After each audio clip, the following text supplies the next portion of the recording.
regarde, trouver une nouvelle application. C'est quoi? C'est mate.ai. Tu vois que tous les jours tu passes sur Snap à My Eye. Là, au moins, elle, tu peux la voir pour de vrai. Tu peux faire plein de trucs avec elle. Tu peux danser, elle fait du yoga. Tu peux décider de, je sais pas moi, arroser sa plante. Et en plus de ça, tu peux l'habiller, tu vois. Ah ouais, et comment on l'habille? Là, tu vois, dans les vêtements, tu choisis selon le thème. Là, c'est Noël, bah, tu l'habilles en mode Noël. Tu la coiffes, tu fais tout ce que tu veux. Et en plus de ça, tu peux lui parler. T'as choisi sa tenue? Comment? Oui. Voilà, ici. Bonjour. Elle me répond pour de vrai? Bah oui, comme quand tu parles à My Eye. Et tu peux jouer avec elle. Bah, regarde, tu montes ton niveau et tout. Ah mais c'est trop bien. Et c'est quoi le nom? Mate.ai. Bah les Bengas, Bonjour. on se retrouve après 2 ans sans vidéo, énorme. Ouais. Elle a grandi, elle carrément me dépasse maintenant et moi je ressemble enfin à quelque chose. En fait, pourquoi on a pris du temps comme ça à revenir et pourquoi j'ai pris du temps comme ça à revenir? Bah, je sais pas, c'était compliqué et puis je voulais pas faire pitié en vrai. Genre, la seule vidéo que j'ai postée sur mon compte, je l'ai vue aujourd'hui, elle a quoi? Elle a 800 000 vues et je parlais du fait que je m'étais fait agresser. Je recevais des messages de pitié et tout et moi je voulais pas que ce soit l'image que je reflète en fait. Donc j'ai tout arrêté, j'ai tout coupé et puis après entre temps en 2 ans il s'est passé quoi? J'ai eu mon bac, mon orientation, j'ai fait une prépa, médecine, etc. Bon, je me suis réorientée aujourd'hui, il n'y a plus de médecine. Bon, je suis toujours dans la santé, mais il n'y a plus de médecine. Mais donc, après, je pouvais plus reprendre YouTube ou reprendre la même cadence que j'avais quand j'étais mineure. Il y avait d'autres responsabilités et tout, donc j'ai voulu vraiment me concentrer sur mes études. Et maintenant qu'on est un peu plus carré, que j'ai mon mode d'études, etc., revenir. Et entre-temps, qu'est-ce qui s'est passé, madame? Sur quoi porte la vidéo? Du coup, sur sa pousse de cheveux. Parce qu'en 2 ans, bah ça a poussé. Oui. Et parmi ces 2 ans-là, je suis passée, comme vous l'aviez vu, j'avais rasé complètement ma tête, il n'y avait plus rien, il y aura des photos, des vidéos qui montreront. Et aujourd'hui, j'ai doublé de volume de mes cheveux et... Ils arrivent où mes cheveux si tu devais... Jusqu'à là, je crois. Ouais. Et entre-temps aussi, je m'étais fait agresser, fameuse vidéo, et où on m'a arraché ma tête, si on doit montrer sur elle, 3 cm de largeur et 5 en longueur. On avait arraché le bulbe, ils avaient compté ça comme à l'hôpital comme un trauma capillaire. Et ça parlait même de calvitie, alopécie, ou je sais pas, ils me disaient des termes comme quoi je pouvais jamais récupérer mes cheveux. Et au final, si, j'ai récupéré mes cheveux. Et aujourd'hui, je vais tout vous expliquer comment j'ai fait. Bon, quand j'ai coupé, pourquoi couper? Le Big Shop. Faire un Big Shop, c'est important. C'est dur, mais c'est important. Aujourd'hui, vous avez plein de méthodes pour cacher entre guillemets vos cheveux. Moi, c'était compliqué au départ parce que j'avais pas le droit aux perruques, j'étais mineure. J'avais plus de choix de couper. Vous vous souvenez, j'avais cramé mes cheveux. Ils étaient morts. Je les ai coupés. Et en fait, quand je les ai coupés, ce qui est dur, c'est qu'on voit pas tout de suite le changement en fait. Elle, tous les jours, elle me disait, tu m'appelais comment, Caillou? Non mais c'était drôle, mais après tu vois t'étais sous le choc et moi aussi. Mais j'ai pas rigolé moi en fait. Je rigolais avec nous. Non, je rigolais pas. Je rigolais pas. Mais bon, c'est choquant. Elle m'a appelé Caillou, elle m'a appelé Voldemort parce qu'entre temps aussi je me suis tatoué mes sourcils et j'avais pas de sourcils avant. Je comprends toujours pas pourquoi tu rigoles. Mais Voldemort aussi c'était drôle. Mais continue. Ça continue à te faire rire malgré que les années se passent. Donc c'était très compliqué parce que chez moi déjà je me faisais terminer. Mais ce qui m'a sauvée, c'est qu'il y avait le Covid. Et donc, on était confinés en fait chez moi. Donc, pas de vidéo, il n'y avait pas de snap. Et si je voulais pas montrer ma tête, je montrais pas ma tête. Donc, j'ai coupé et puis fin.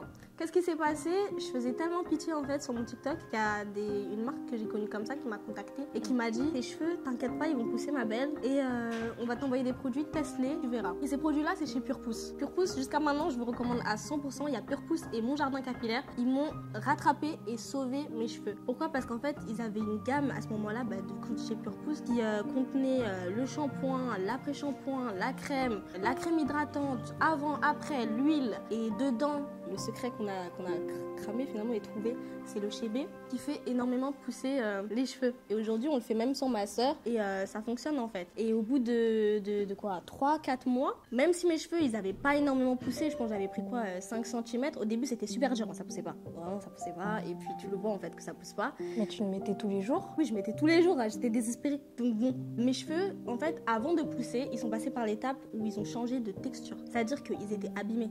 Ils étaient fins, ils étaient cassés. C'est plus en fait, j'avais complètement stoppé la pousse. Et le fait de les réhydrater et d'en prendre soin comme avant et comme au départ et arrêter les plaques, surtout il faut arrêter les plaques, et ils ont commencé à durcir, à s'épaissir et prendre en volume. C'est-à-dire que mon afro d'il y a 2 ans où j'avais un afro transparent à 10 cm où on voyait l'espace qu'il y avait derrière moi, aujourd'hui, plus rien.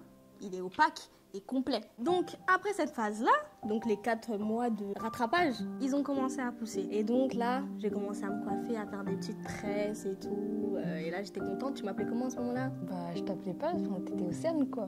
T'as arrêté de me faire. Non, mais en fait, ça a poussé tellement vite, ça a fonctionné, pour de vrai. Mais surtout que tu lissais à chaque fois tes cheveux. Mais j'ai arrêté. Ouais, mais c'était abîmé tes cheveux. Mais j'ai arrêté. Et tu nous écoutais pas. Qui nous écoutait pas? Toi? J'écoutais pas qui? Nous?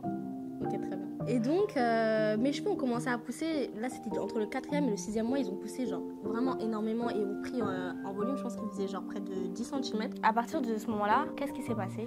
On m'a agressée. Et comme ça suffisait pas en fait que je me retrouve boule à zéro, on m'a arraché les cheveux. Et moi, je suis au bout de ma vie en fait. Parce que entre toute l'étape où je me suis retrouvée boule à Z, que vous voulez, je me suis rattrapée, j'ai commencé à avoir un mini afro, mais quelque chose. On m'a arraché les cheveux et encore plus courts que quand je les avais coupés. Vous vous souvenez, il n'y avait plus rien. T'as un gros trou, hein, c'était vraiment tout ça et t'étais traumatisée. Hein. Mais à ce moment-là, je pensais que c'était la fin de ma vie. Pour moi, il n'y avait plus de cheveux. J'ai abandonné toute la procédure, je pleurais. Bah, c'est à ce moment-là du coup que j'ai fait la story time. Vous me voyez rigoler dans la vidéo, mais moi je rigolais pas. J'avais pleuré dans les bras de mon père. J'avais pleuré chez mon père. Il me disait ouais, il savait pas quoi me dire carrément. Et maman, même maman elle avait pleuré, non? Ouais, et t'es traumatisée, même maman. Même toi? Mais c'était choquant, genre tout ça là, c'était vide. Il y avait rien. Et jusqu'à aujourd'hui, les filles qui m'ont fait ça, elles n'ont jamais rien eu. Hein. Et pourtant, on avait tout donné à la police, hein. Même leur adresse, tout. Il n'y avait rien. À ce moment-là, moi, j'étais perdue, je vous mens pas. Carrément, j'étais tellement triste que je pensais que ça allait jamais repousser. Et puis, le temps, il est passé. Moi, ma mère, elle essayé de me convaincre. Elle me disait, si, ça va repousser. Moi, j'étais en mode, non, en fait. Et pareil, j'ai repris Pure Pousse. Et c'est là où j'ai connu mon jardin capillaire, qui avait une sorte d'huile qu'il fallait mettre sur la racine du cheveu, mais en boule. Donc, il fallait vraiment tourner, enfin, je sais pas, il fallait masser, quoi. Et c'est là où j'ai appris, du coup, finalement, à partir de là, le massage crânien, qui sert énormément si vous avez les tempes dégarnies, etc. Le massage crânien, c'est ce qui va stimuler, en fait, la pousse de votre cheveu. Et moi, ce qui a fait ressortir mon bulbe, parce que je pensais qu'il n'y allait plus jamais rien à voir, en fait. Et aussi, c'était quoi? C'était un truc que maman m'avait acheté. C'était un pic. Ah oui, il fallait masser aussi. Ouais. Des pics comme ça. C'est un petit pic, en fait, genre ça va vous piquer. Mais je sais pas, ça fait pas saigner, il faut pas piquer jusqu'à saigner. Ouais, ça relance le flux sanguin en fait, de l'endroit. Et donc je cumulais ça avec la petite bille et au bout de... Ça par contre ça a traîné, je vous mens pas, quand on arrache vos cheveux et le bulbe sort, c'est comme quand vous épilez à la cire, ça va prendre beaucoup plus de temps à pousser que si vous vous rasez. Et donc la reconstruction de mes cheveux, mais au moins 5 mois là pour voir un petit truc comme ça, là, un petit truc qui sortait. Mais à partir de quand j'ai vu que ça pouvait repousser, ça m'a boosté, j'ai plus rien lâché. Et entre-temps, j'ai eu 18 ans, et à partir de 18 ans, ça voulait dire je fais ce que je veux. Ah, je fais ce que je veux, libertine, je fais ce que je veux, mes parents m'ont dit oui. Et donc j'ai commencé à mettre des perruques, et qui dit perruque, dit j'ai arrêté la cire. Parce qu'en fait, il y a bien des conseils à respecter et des règles à respecter entre le fait d'arrêter les plaques, etc. C'est arrêter les plaques, déjà, dans un premier temps, le lisseur, faut arrêter. La cire, ça c'est très dur, hein. Mais il faut arrêter. Quoi d'autre? Les chignons, genre trop serrés, mais après ça c'est pas suite au plaquage, etc. Donc une fois que vous arrêtez la cire, vous arrêtez les chignons plaqués. Les coiffures à base d'élastique, vraiment, vous savez, il y avait des coiffures tendance à ce moment-là, en croix là, comme ça là. Ah oui, voilà. Ultra serré là. Non, c'était en croix même. Oui, mais il y avait des élastiques, vous savez, où vous croisez vos cheveux un peu. Voilà. Ça arrache, hein. Vous blaguez. Ça arrache de malade. Tout ça, vraiment, de toute façon, vous le sentez déjà quand vous attachez vos cheveux et vous sentez que ça tire et vous êtes en mode un peu, vous tirez certains endroits de vos cheveux. C'est que là, vous êtes en train de maltraiter vos cheveux. Et ils vous le font comprendre. Et s'il y a bien une phrase que ma mère, elle me disait toujours, hein, et que moi, je comprenais pas à base de oui, il faut que tu saches comprendre, faut que tu écoutes tes cheveux, faut que tu les comprennes. Moi, je me disais, mais mes cheveux, ils me parlent pas. Faut que je comprenne quoi en fait dans mes cheveux, en fait. Mais ils vous montrent tellement de choses. C'est-à-dire que même les panels des huiles qui font pousser vos cheveux, et ça, je vais vous le répéter jusqu'à ce que vous compreniez, dans le sens où il faut comprendre vos cheveux, c'est que aujourd'hui, quelle huile fait vraiment pousser les cheveux? Ça dépend de chacun. Il y en a plein qui disent oui, l'huile de ricin fait pousser pour la grande partie des personnes, mais moi, l'huile de ricin ne fait pas pousser mes cheveux, ça les étouffe. C'est comme l'aloe vera. L'aloe vera au secours. L'aloe vera au secours, ça assèche mes cheveux. Elle les rend secs comme de la paille en fait. Et l'huile de ricin, et c'est là où vous voyez vos cheveux comment ils poussent, etc. Si c'est bon pour vous, etc. Vous testez en fait. Vous utilisez par exemple une huile sur un mois, vous regardez le résultat. Mes cheveux, ils ont pris quoi? Est-ce qu'ils ont pris en porosité? Est-ce qu'ils ont cassé? Est-ce qu'ils ont tenu? Est-ce que quand je défais, ils sont hydratés? Est-ce que c'est gras? S'il y a ces problèmes-là, vous notez. Hein. Moi, j'avais un bloc-notes. Hein. Je notais. Jusqu'à la fin, trouver ce qui m'allait vraiment. Et aujourd'hui, c'est le chébé. Le chébé est pur, vraiment pur. Au début, j'ai commencé par l'huile, mais aujourd'hui, j'ai même la poudre en pot qui est chez moi et je fais mes bains d'huile avec. Et le chébé fait pousser mes cheveux énormément. Et là, je vais vous montrer la différence. Enfin, la différence, elle s'est vue à partir d'un an, du 9e mois, enfin 1 an, oui, et à 1 an et demi, mes cheveux, ils ont pris, je crois, 10 cm en 6 mois. Donc c'est là où moi, dès que j'ai récupéré entre guillemets la taille que j'ai eue toute ma vie, je me suis dit mais en fait, soit il y a un truc que j'ai pas compris dans ma vie, soit je m'étais voilé la face en fait depuis le début. Et c'est comme ça que j'ai fait pousser mes cheveux en fait, et surtout ma calvitie. Et donc entre temps, bien évidemment la cire, moi aujourd'hui, on a un pot, le pot il dure combien de temps le pot de cire à la maison? Au moins 7 mois, 8 mois. Alors qu'au départ, un pot de cire, ça tenait une coupe, 2 coupes, allez. 2 coupes. Même elle, j'ai commencé à la coiffer sans cire et elle voit que, parce qu'elle ne croyait pas au début, elle voilà, la nouvelle génération là. Ils ne croient pas que c'est capable d'être clean, je ne sais pas quoi, une coiffure sans cire. Maman quand elle me coiffait avant, quand j'avais ton âge, il n'y avait pas de cire, il n'y avait pas de cire. Et pourtant, c'était clean. Et je lui ai montré qu'on pouvait coiffer sans cire et avoir le même résultat. Et donc maintenant vous me voyez, je mets des perruques, etc. Donc ça m'aide aussi beaucoup dans la pousse parce que en soi, à part avoir 6 nattes collées sous ma tête, ça ne veut plus rien en fait. Mais les perruques aussi, prévention, attention, j'avais un problème moi au début des perruques. Pourquoi? Parce que je les collais sur mes cheveux. Qu'est-ce qui s'est passé, Lucie, tu là? C'est devenu marron devant là. En plus, c'est parti. Hein. Voilà. C'est parti. Ton cou s'est agrandi jusqu'à là. Et au début, nous, on commence les perruques, on se dit quoi? Oh, on est trop belle, le prime. Et quand j'enlève les perruques, je me dis, mon front il était comme ça. Au début, tu te vois de la face, tu te dis, ouais, peut-être que mon front il était comme ça. Puis je regarde mes vidéos et je vois que non, en fait, j'arrache mes cheveux là. Ton front, il était comment? C'est plus le cas maintenant, Mais au début, coller mes perruques. Je me faisais mal coller mes perruques surtout. Et je me collais mal mes perruques. La colle, il y a des endroits où on la met, il y a des endroits où on la met pas. Le bonnet, il y a des endroits où on le colle, il y a des endroits où on le colle pas. Et arrachez pas vos perruques quand vous les enlevez. Faites pas ça là. Parce que ça, c'est la pire solution de votre vie en fait. C'est comme ça que vous allez perdre tous vos cheveux de devant. Et qu'à la fin, vous allez vous retrouver avec un cercle, c'est pas des contours. Et que en fait, vous allez reperdre vos cheveux de devant. Et pour moi, c'était impossible qu'après toute cette procédure où j'ai lutté, que je reperde mes cheveux de devant. Donc, j'ai acheté un remover. Un remover, ça s'appelle comme ça. Le produit en tout cas qui peut enlever vos perruques. Mais donc, si tu pouvais dire mes cheveux, tu les préfères maintenant ou avant? Maintenant. C'est quoi la différence si tu devais comparer mes cheveux d'avant et ceux de maintenant? Tes cheveux, ils ont plus de volume, ils sont moins secs. Tes cheveux, ils sont moins fins qu'avant. C'est dommage, j'aurais dû faire mes cheveux avec les vrais cheveux. Ça s'est amélioré, je préfère maintenant. Elle est jalouse carrément de mes cheveux. Mais t'as des plus longs cheveux que moi maintenant. Alors qu'avant, ils étaient plus longs que les miens. Et pourquoi?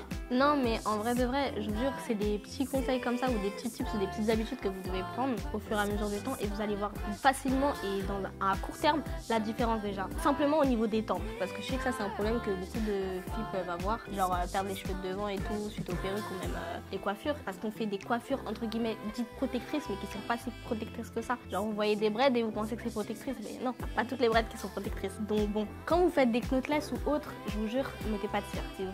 Mettez pas de cire. À la rigueur, celles qui sont un peu, quelle coiffure on peut mettre de la cire qui te demanderait. Si c'est des grosses nattes, mais si vous faites des petites nattes comme ça, je vous jure, vous serrez, enfin, vous attrapez bien vos cheveux et voilà, toute coiffeuse qui est dite coiffeuse peut vous coiffer sans cire en fait et obtenir le même résultat qu'avec la cire. Et si tu devais maintenant tout englober, englober les conseils dessus pour faire pousser les cheveux. En tout cas, mieux et en bonne santé et les entretenir parce que ah oui, on a oublié, les cheveux ils poussent tout le temps. Ça, il faut le savoir. Parce qu'il y en a qui pensent, ce que je pensais, que mes cheveux avaient arrêté de pousser. C'est pas vrai. Les cheveux poussent tout le temps, juste, on sait pas entretenir la longueur. Et ils se cassent. En fait, ils poussent et ils cassent. Ils poussent et ils cassent. Donc, on ne les voit pas pousser. Pourtant, ils poussent tout le temps. Donc, ce qu'il faut chercher à faire, c'est entretenir les pointes. Et comment on fait ça? On les coupe, non? Les pointes. Oui, tu coupes les pointes. Ça, c'est bien de couper les pointes. Ça sert à quoi de couper les pointes? Pas moi. C'est quoi que ça sert de couper les pointes? Non. T'as jamais remarqué quand par exemple je te fais un brushing et je coupe tes pointes, ton afro avant et après le brushing, tu trouves qu'il est pas plus gros genre? Enfin mieux? Bah si, mais... Enfin, coupez vos pointes. Alors, même moi j'ai pas forcément des questions par rapport à ça, mais coupez les coupez les pointes. Franchement moi je trouve que mon afro il est mieux après. Hein. Genre je trouve que mes cheveux directement ils prennent plus de volume et puis ça sert. Hein. De toute façon si tu vois que les bouts ils deviennent transparents bizarres, il faut couper. Hein. Oui, tu m'avais coupé. Oui. Oui. Coupez vos pointes régulièrement quoi.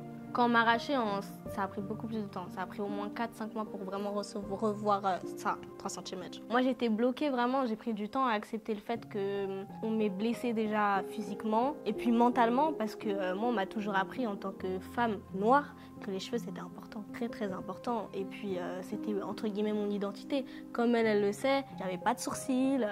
Quand j'étais petite, quand t'es mineure, bon, t'as pas de forme ou autre. Donc ce qui faisait que t'étais vraiment une femme, ou en tout cas une fille, c'était tes cheveux. Et donc au départ, pas beaucoup de personnes, en tout cas quand j'avais son âge, avaient de longs cheveux quand t'étais une fille ou autre. Enfin en tout cas c'était entre guillemets rare.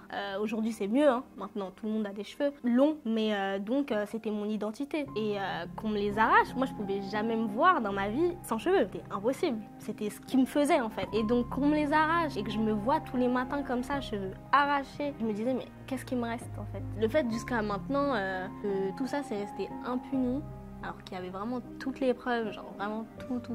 Et qu'elles vivent leur vie normale, c'est triste quoi. Mais au moins j'ai pu récupérer mes cheveux. Donc ça me touche moins maintenant. Ah oui, j'ai eu le permis, j'ai cassé ma voiture, combien de fois? 4, 5, 6, 8 fois. Déjà cette année, j'ai perdu quoi? Il me reste 2 points sur mon permis. En fait, le permis pour moi, il faudrait que je fasse une vidéo sur ça aussi en fait. En tout cas, je reviens sur YouTube sérieusement et il y aura plein de story time et plein d'histoires, dont même la voiture, etc. Ça fait quoi? 2 ans que j'ai le permis et je suis obligée et forcée de suivre un stage de sensibilisation routière. Il me reste 1 mois pour le faire, sinon je suis suspendue de permis pendant 3 ans s'il vous plaît. Enfin non, ouais. C'est vrai. Quoi? Je conduis très bien. Hein. Bon, likez la vidéo, abonnez-vous, suivez-moi sur mes autres réseaux, sibenga-com, partout. Lâchez des commentaires, écrivez des commentaires. Et aussi, dites-moi d'autres idées de vidéos. Bisous! You a baddie, baby, you gotta own it, style and your grace. You better own it. All they wanna do is copy and paste, but you they can't replace. So own it.